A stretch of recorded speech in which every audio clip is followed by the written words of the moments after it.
नमस्कार जन उत्तराखंड में आप सभी का स्वागत है। मैं हूं प्रभात। बुलेटिन में सबसे पहले नजर हेडलाइंस पर।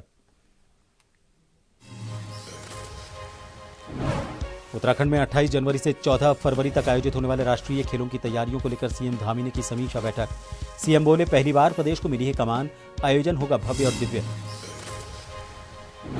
भारत दर्शन कार्यक्रम के तहत मुख्यमंत्री पुष्कर सिंह धामी ने छात्र छात्राओं की बस को दिखाई हरी झंडी। 189 स्टूडेंट 5 राज्यों की यात्रा पर हुए रवाना।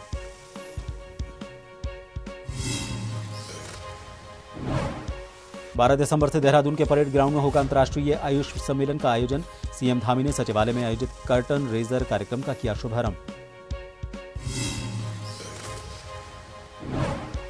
जौलीग्रांट एयरपोर्ट को फिर मिला बम से उड़ाने का ईमेल। सुरक्षा के एहतियातन एयरपोर्ट को कराया गया खाली। जांच के बाद मेल निकला फर्जी, अधिकारियों ने ली राहत की सांस। और लालकुआ के बिंदु खता से 3 दिन से लापता व्यापारी का पंतनगर बाईपास जंगल में मिला शव। 6 दिसंबर से था लापता। हाथी के हमले से मौत की संभावना, पुलिस मामले की जांच में जुटी।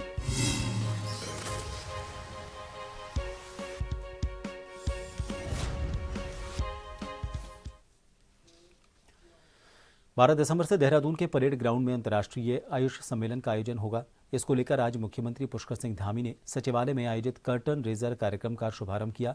इस कार्यक्रम में आयुष विभाग के कई वरिष्ठ अधिकारी मौजूद रहे। मुख्यमंत्री ने बताया कि 54 देशों के 300 से ज्यादा अंतर्राष्ट्रीय प्रतिनिधि और 6,500 से ज्यादा प्रतिभागी इस सम्मेलन में हिस्सा लेंगे। ये आयोजन उत्तराखंड के लिए आयुर्वेद और वेलनेस के क्षेत्र में एक बड़ी उपलब्धि साबित होगा। मुख्यमंत्री ने कहा कि 4 दिन तक चलने वाले इस सम्मेलन में आयुर्वेद के क्षेत्र में हो रहे अंतर्राष्ट्रीय अनुसंधानों और उत्तराखंड की उपलब्धियों पर चर्चा होगी। उन्होंने बताया कि इस आयोजन में कई विश्वविद्यालयों और आयुर्वेदिक कंपनियों की भी भागीदारी होगी, जो आयुर्वेद और वेलनेस के क्षेत्र में नए अवसर और सहयोग के रास्ते खोलेंगी। इससे उत्तराखंड को वैश्विक मंच पर एक नई पहचान मिलेगी।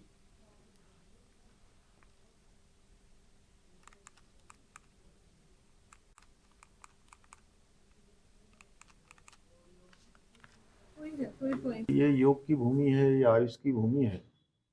और एक तरह से अगर किसी भूमि ने आयुष को पैदा किया है, जन्म दिया है, तो वो भूमि हमारी ही ये देवभूमि है।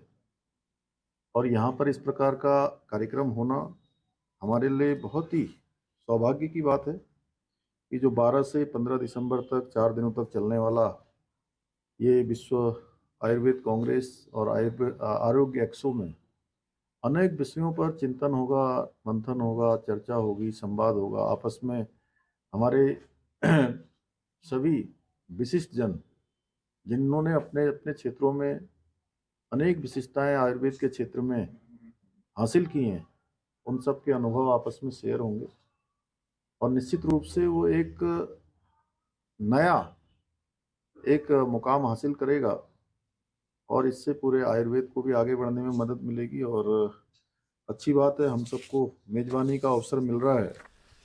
उत्तराखंड में 38वें राष्ट्रीय खेल 28 जनवरी से 14 फरवरी के बीच होने हैं। इसको लेकर तमाम तैयारियां चल रही हैं। राष्ट्रीय खेलों के आयोजन को लेकर सूबे के मुखिया पुष्कर सिंह धामी ने आज तैयारियों को लेकर समीक्षा बैठक की।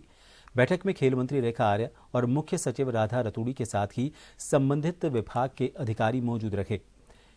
बैठक के बाद सीएम धामी ने प्रेस कॉन्फ्रेंस करते हुए बताया कि पहली बार उत्तराखंड को राष्ट्रीय खेलों की मेजबानी मिली है। इसको भव्य और दिव्य बनाना सरकार की प्राथमिकता है। सीएम ने कहा कि राष्ट्रीय खेलों को लेकर तमाम तैयारियां की जा रही हैं। उन्होंने कहा कि राष्ट्रीय खेलों को ग्रीन गेम के रूप में मनाया जाएगा और ई वेस्ट से मेडल बनेंगे। साथ ही सीएम ने इस आयोजन को लेकर अधिकारियों को सड़कों और परिवहन की व्यवस्थाएं दुरुस्त करने के निर्देश दिए। सीएम ने कहा कि देवभूमि खेल भूमि के रूप में पहचान बना रही है। ऐसी कोशिश सरकार की है।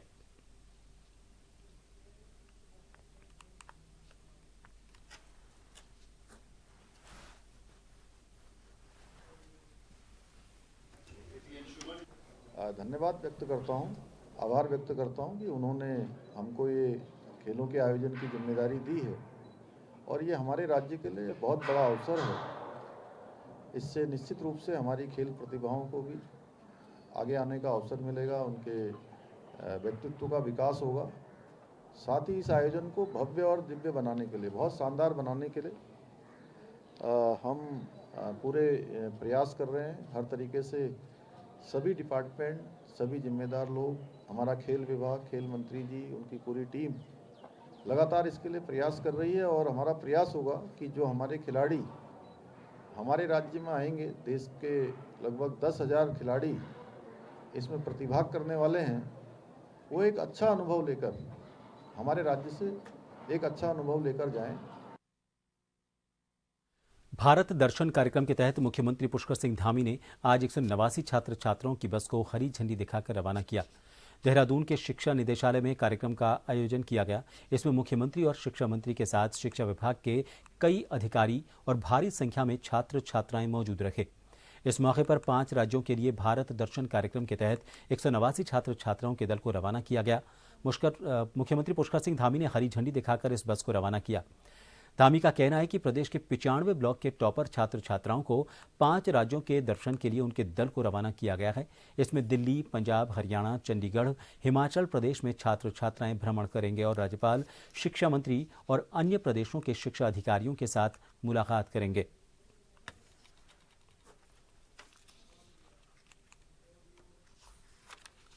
ब्लॉकों से जो मेधावी छात्र और छात्राएं हैं उनको शैक्षिक भ्रमण कार्यक्रम ये हमने पहले घोषणा करी थी कि जो भी मेधावी छात्र छात्राएं होंगे हर ब्लॉक से एक छात्र एक छात्रा उनको शैक्षिक भ्रमण पर भेजेंगे।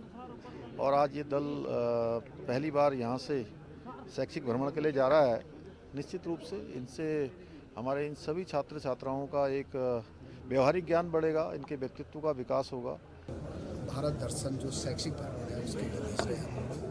प्रधानमंत्री जी का भी जो एक भारत श्रेष्ठ भारत में जो है बच्चे वहाँ की भाषा सीखें, बच्चे वहाँ की बोली सीखें, बच्चे वहाँ के जो शैक्षिक गतिविधियाँ वो देखे आए। तो इसी परिप्रेक्ष्य में आज हमने 94 ब्लॉकों के 2-2 बच्चों को भेजा है, जिसमें वो चंडीगढ़ जाएंगे, हिमाचल जाएंगे, पंजाब जाएंगे, दिल्ली जाएंगे, हरियाणा जाएंगे और उत्तराखंड। यहाँ के वो पीएम श्री विद्यालय। भाजपुर के सिंचाई गेस्ट हाउस में समाजवादी पार्टी के सैकड़ों की संख्या में कार्यकर्ता पहुंचे। यहां पर कार्यक्रम में पहुंचे प्रदेश प्रभारी अब्दुल मतीन सिद्दीकी और प्रदेश अध्यक्ष शंभू प्रसाद पोखरियाल का फूल मालाओं से स्वागत किया गया। इसमें सपा कार्यकर्ताओं में जोश और उत्साह था। प्रदेश अध्यक्ष शंभू प्रसाद पोखरियाल ने कहा कि आज के कार्यक्रम का उद्देश्य आगामी होने वाले नगर निगम, पालिका और विधानसभा चुनावों में सपा अपने प्रत्याशी मैदान में उतारने का है।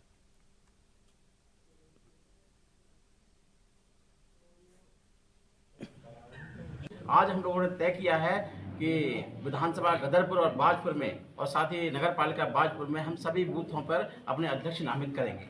इसको लेकर हमारी बैठक की गई है। राष्ट्रीय अध्यक्ष जी का आदेश है, प्रदेश अध्यक्ष जी को दिया गया था हरिद्वार में कि पूरे उत्तराखंड प्रदेश के अंदर 70 के 70 विधानसभा में ऐसे कार्यक्रम हम करके हम पहुंचकर विधानसभा अध्यक्षों का नामित करेंगे।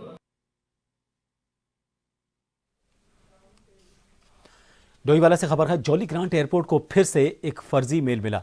इसमें टॉयलेट में बम होने की जानकारी दी गई थी। सूचना मिलते ही सुरक्षा के एहतियातन एयरपोर्ट को खाली करवा लिया गया। सभी हवाई पैसेंजर, कार चालकों के आदि के आने वाले यात्रियों को एयरपोर्ट के टोल बैरियर के पास ही रोक दिया गया। एयरपोर्ट को खाली करवा दिया गया। लगभग 12:30 बजे की ये बात बताई जा रही है। सूचना मिलते ही सुरक्षा एजेंसियों ने एयरपोर्ट को चारों तरफ से घेर लिया। हालांकि एयरपोर्ट पर अब स्थितियां सामान्य हैं। सुरक्षा एजेंसी ने इस फेक कॉल की जांच शुरू कर दी है।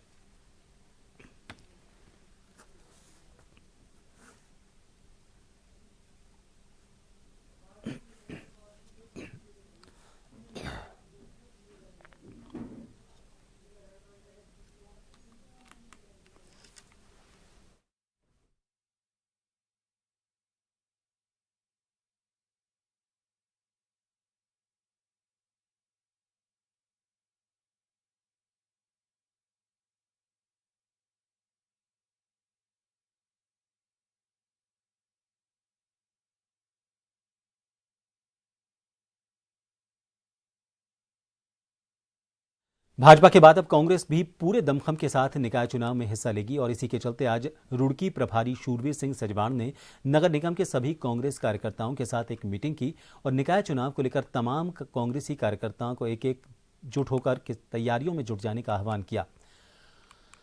उन्होंने ये भी कहा कि एकजुटता में ही शक्ति है और भाजपा के कारनामे सबके सामने उजागर करने हैं। अब जनता के लिए कांग्रेस ही एकमात्र विकल्प बचा है जो देश की उन्नति और तरक्की के लिए काम कर सकती है।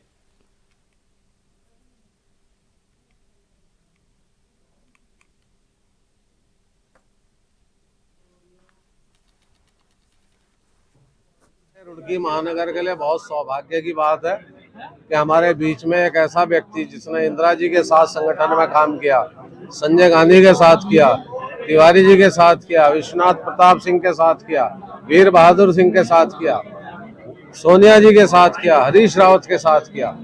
इस सरकार के सब श्रेष्ठ मुख्यमंत्री नारायण दत्त तिवारी जी की कैबिनेट के जो मुख्य अंग रहे, वो आज हमारे प्रभारी के रूप में हमारे बीच में आए हैं। उनके तजुर्बे से, उनके जो है कसौटी पे जो खरा उतरेगा, कांग्रेस की कसौटी पे जो खरा उतरेगा, उसे चुनाव लड़ाया जाएगा और रुड़की में 100% कांग्रेस जीतने जा रही है। आप नोट कर लें।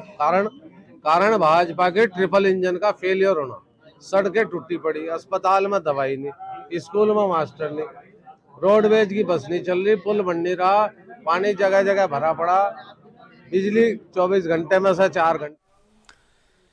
एक छोटे से ब्रेक के लिए यहां रुकेंगे, बने रहिए जन टीवी पर।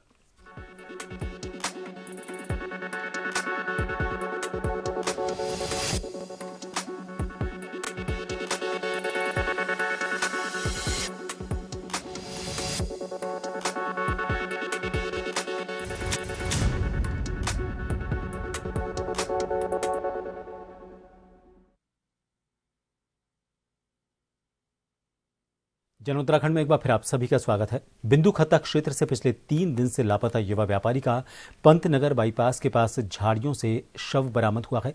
सूचना के बाद मौके पर पहुंची लालकुआ और पंतनगर पुलिस के साथ साथ फॉरेंसिक टीम और वन विभाग के अधिकारी जांच पड़ताल में जुट गए हैं। व्यापारी की मौत हाथी के हमले से होना प्रतीत हो रहा है। लालकुआ के बिंदु खत्ता निवासी व्यापारी पिछले 6 दिसंबर से लापता था। इसकी गुमशुदगी की लालकुआ कोतवाली में 6 दिसंबर को रिपोर्ट दर्ज की गई थी। ये कालिका मंदिर क्षेत्र में साइकिल मरम्मत की दुकान करता था। नाम इसका हरपाल बताया जा रहा है, जो 6 दिसंबर को किसी काम की कहकर घर से निकला था।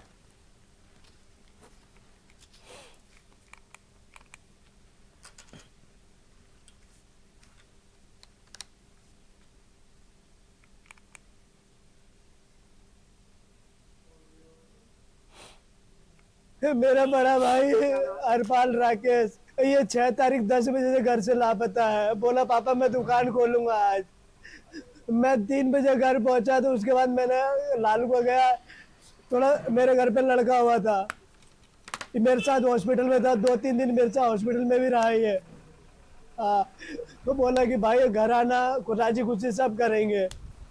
6 तारीख 10 बजे घर से लापता हुआ है और मैंने 8 बजे से इसकी छानबीन शुरू कर दी।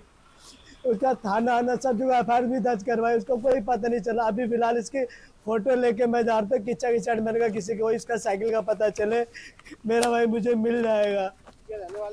पूर्वी घोड़ा नाला बिंदु खत्ता। ये लालकुआ अनुभाग है टांडा रेंज का, गंगौरपटिया अनुभाग है टांडा रेंज का। और अभी मुझे सूचना मिली, हमारे रक्षक ने बताया गया कि एक डेड बॉडी मिली है। मैं मौके पर पहुंचा हूं तो यहाँ पंतनगर थाना पुलिस भी मौके पर मौजूद है, लालकुआ थाने के कार्मिक यहाँ मौजूद है। इसकी गुमशुदगी 6 तारीख को लालकुआ में दर्ज हुई है।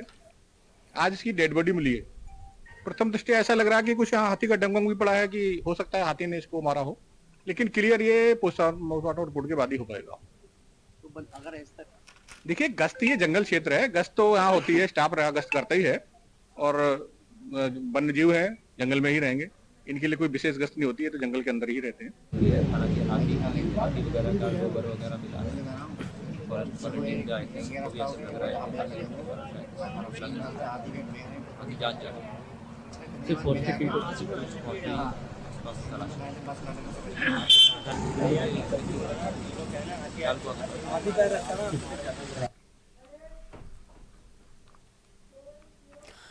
रुड़की के कृष्णनगर के लोगों ने पिछले कई साल से सड़क न बनाए जाने को लेकर इस बार क्षेत्र के लोगों ने निकाय चुनाव के बहिष्कार की चेतावनी दी है।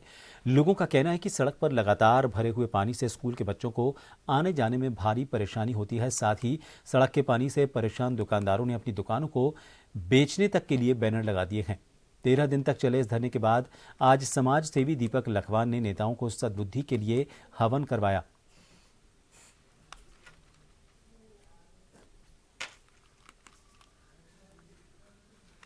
यहाँ पिछले 15 साल से जल भराव की समस्या चल रही पूरे कृष्णनगर में, लेकिन इन लोगों के द्वारा 15 साल में इतना प्रयास किया जा चुका, कभी मुख्यमंत्री पोर्टल तक चले गए, कभी कहीं चले गए, क्षेत्रवासियों ने जितना इनसे संभव हो सकता था सभी ने प्रयास किया, मगर इनकी कोई सुन नहीं ली गई।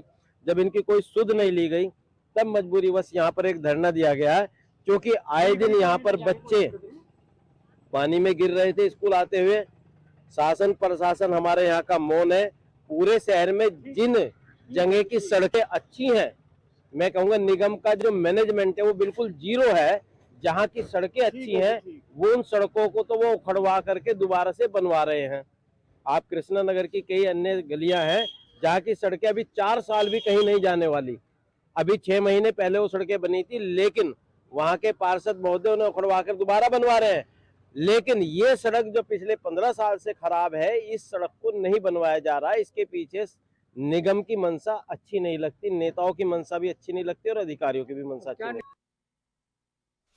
रामनगर के ढिकुली क्षेत्र में एक कैंटर वाहन और बाइक की जबरदस्त भिड़ंत हो गई। इसमें दोनों बाइक सवार युवकों की मौत हो गई। घटना के बाद दोनों के परिजन में कोहराम मच गया। पुलिस भी मामले की जांच में जुट गई है।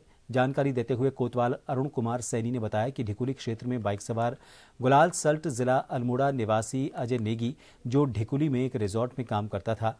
अजय नेगी अपने साथी खेमानंद के साथ बाइक से रामनगर आ रहा था। इसी बीच ढिकुली के पास उनकी बाइक की भिड़ंत कैंटर वाहन से हो गई। इसमें दोनों बाइक सवार गंभीर रूप से घायल हो गए।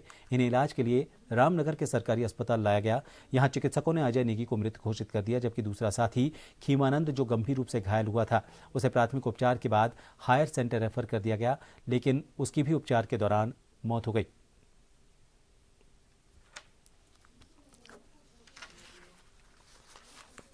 कल रात वहाँ ढिकुली में एक रिजॉर्ट के सामने 2 बाइक सवार युवकों की और एक अनियंत्रित तरफ से जो ड्राइव करते जा रहा था मोहान की तरफ एक कैंटर उससे टकरा गई थी, जिसमें 2 लोग मौके पर घायल हुए थे, जिनको अस्पताल पहुंचाया गया। अस्पताल में एक व्यक्ति की डेथ हो गई थी, एक को हाई सेंटर रेफर किया था। जानकारी मिली है कि उसकी भी डेथ हो गई है। इस संबंध में तहरीर मिलने पर आवश्यक कार्रवाई की जाएगी। ये हमारा भतीजा है अजय नेगी। ये मनु महारानी होटल में अपनी ड्यूटी करके वो उधर क्वार्टर की ओर जा रहा था, तो डंपर के चपेट में आ गया। कितने लोग थे ये 2 थे। तो ये हल्द्वानी गया, हल्द्वानी जाते जाते उसकी भी मृत्यु हो गई। अल्मोड़ा जिला थाना दन्या क्षेत्र में ग्राम नैनोली गांव में एक दिल दहला देने वाली घटना सामने आई है। यहां बीते शनिवार को शाम को ग्राम नैनोली गांव में एक महिला की संदिग्ध परिस्थितियों में मौत हो गई। जानकारी में बताया जा रहा है कि गोकुल भट्ट नशे का आदी था। नशे के लिए पैसे मांगने पर नहीं मिले तो मारपीट कर मां की हत्या कर दी। शनिवार को मां बेटे में किसी बात को लेकर फिर से विवाद हो गया था। महिला का घर में शव पड़ा मिला है। घटना की सूचना पर एसएसपी अल्मोड़ा देवेंद्र पींचा ने मामले का तत्काल संज्ञान लिया और तत्काल संज्ञान लेने के बाद थाना दन्या पुलिस बल और पुलिस क्षेत्र अधिकारी अल्मोड़ा विमल प्रसाद को भी मौके पर भेजा।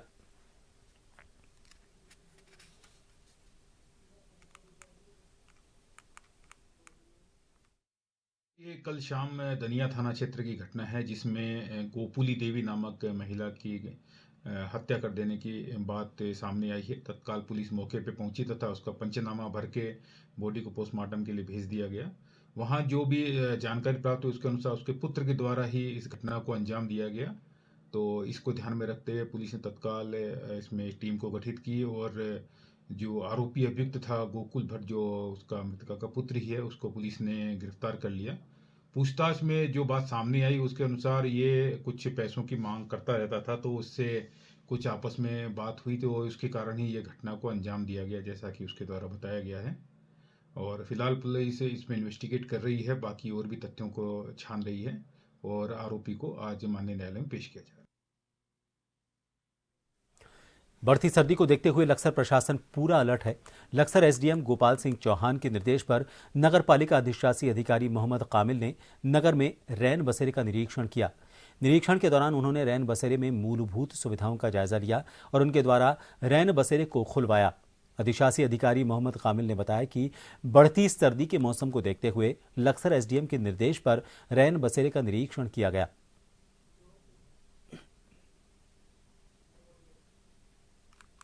अब सर्दी का मौसम शुरू हो चुका और डीएम साहब के निर्देश है अलाव के लिए और आपके जो है रैन बसेरे के लिए, इसी के तहत जो आज हमने अपने यहाँ रैन बसेरे के निरीक्षण किया।